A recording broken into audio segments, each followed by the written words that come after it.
योग दर्शन विभूति पाद में आप सबका स्वागत है। आज का विषय है पशु पक्षी आदि सभी प्राणियों के ध्वनियों को अथवा उनके परस्पर वार्तालाप को किस प्रकार से समझा जाए।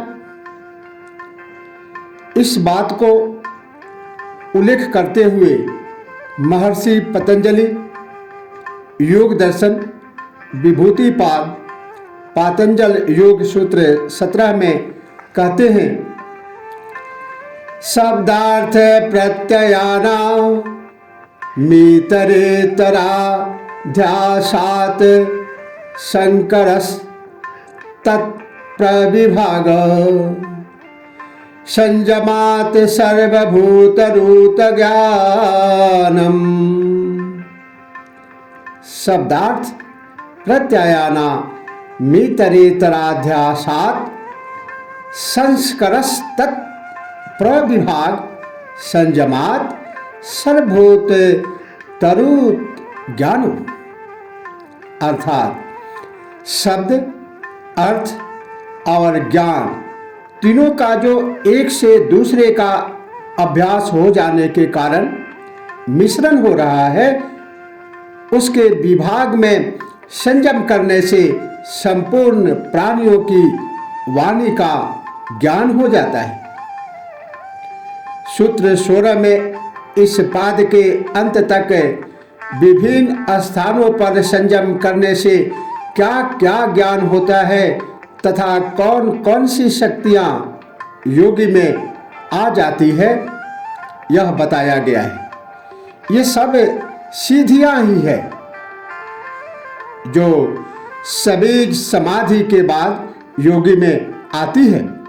जब उसकी धारणा, ध्यान, समाधि की स्थिति दृढ़ हो जाती है, फिर वह जो कुछ जानना चाहे वह इन तीनों द्वारा संयम करके जान सकता है, क्योंकि इस स्थिति में पहुंचकर वह प्रकृति तथा उसके रहस्यों को स्पष्ट रूप से जान लेता है।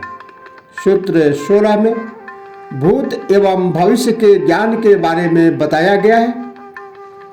इस सूत्र में कहा गया है कि यदि कोई योगी सभी प्राणियों की बोली, उनकी भाषा जानना चाहे, उनकी ध्वनियों को समझना चाहे, उसे बोले गए शब्द, उसका अर्थ तथा उसका ज्ञान तीनों में अलग अलग संयम करके जान सकता है।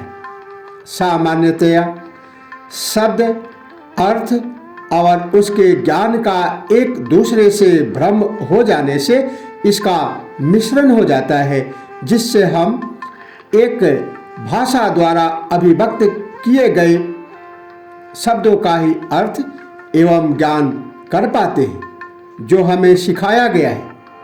किंतु यह सब बाह्य शक्ति है।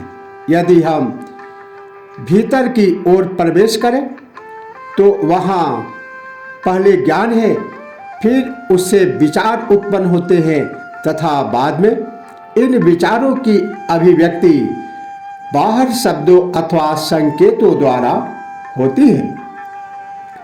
यह अभिव्यक्ति चेहरे की भाव भंगिमा, विभिन्न संकेत, विभिन्न ध्वनियाँ आदि किसी से भी हो सकती है। मनुष्य के पास भाषा है जिससे वह अभिव्यक्ति देता है।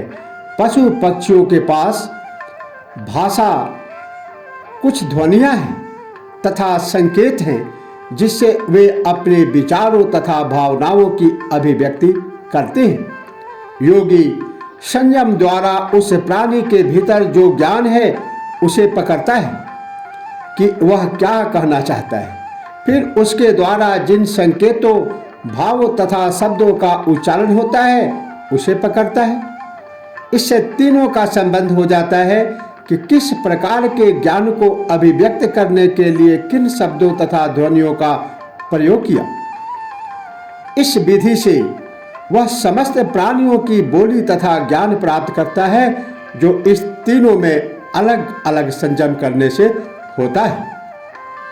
संयम द्वारा वह पहले उसके मन के भावों को जान लेता है। शब्द अथवा ध्वनि का ज्ञान बाद में होता है।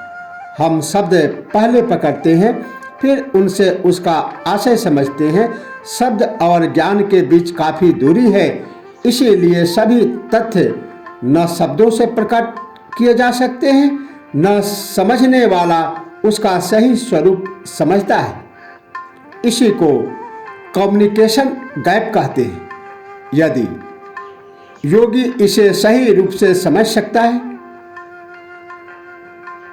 क्योंकि वह भीतर पहुंचकर जान लेता है, वह पशु पक्षियों के भाषा को भी समझ सकता है। इसीलिए महर्षि पतंजलि ने इस विज्ञान को समझाते हुए कहा, शब्दार्थ प्रत्ययानां मीतरेतराध्यासात् शंकरस्तत् प्रविभाग संयमात् सर्वभूत तरुत ज्ञानम। आज इतना ही, शेष अगले सूत्र में। तब तक के लिए ओम नमः शिवाय। जय श्री कृष्ण।